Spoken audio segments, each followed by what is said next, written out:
They're simply enforcing law, and the critics, there are many of them now. Katie Pavlich, editor at townhall.com and a Fox News contributor. And Katie, good morning to you. You grew up in Arizona, right? I did, I went to school there as well. I want to show our viewers what we're hearing from the left, and I'll show you what we're hearing from the right. Chuck Schumer said the following, quote, "No matter how much they deny it, it is clear that the White House is setting in motion their mass deportation plan, directing immigration agents to round up and quickly deport anyone who is undocumented," end quote. Hold on to that, Katie, because here is Karl Rove explaining to Bill O'Reilly what he interprets this move to be last night.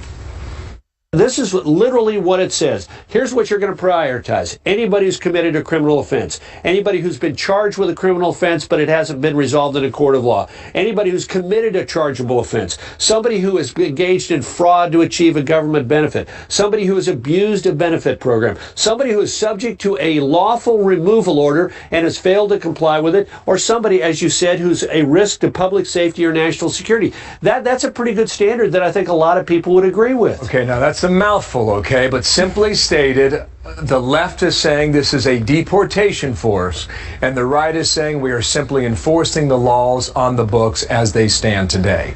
Where are you between both of those, Katie?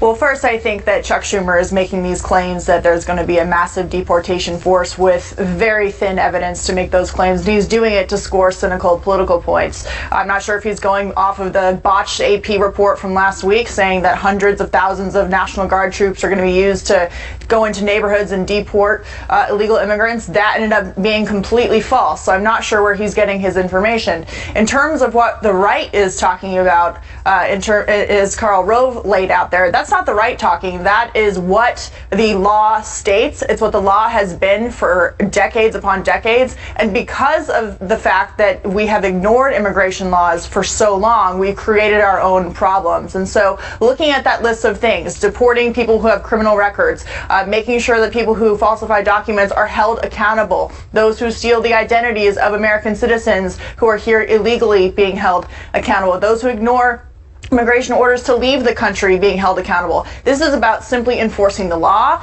And when you talk to Border Patrol agents and ICE agents who are on the ground doing this work in big cities, in the interior, and also on the border, securing, the border between Mexico and the United States, they will tell you, we don't need more laws. We simply need to be able to do our job to enforce what's already on the books. So then how did we get off center here?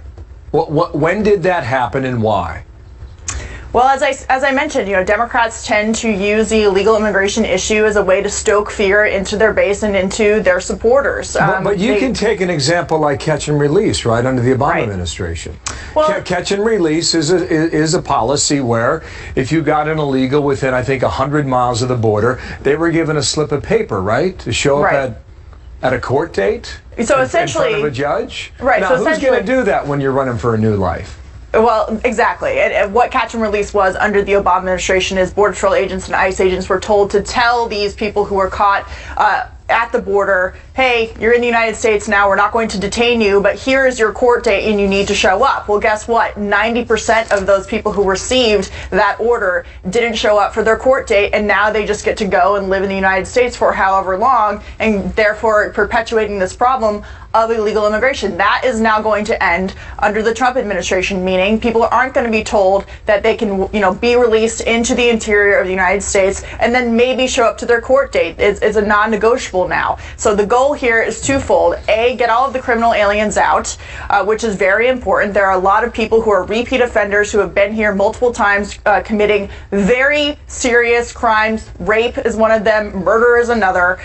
Getting them out first, and then also securing the border and making sure that we're not creating another immigration problem down the road by continuing to allow people to come here illegally. One more big point on this. Candidate Trump always said you're giving priority under the current existing enforcement of the law to illegal immigrants as opposed to American citizens. Now, I know you heard that loud and clear during the campaign. This would appear to be a follow-up on that. Quick last comment.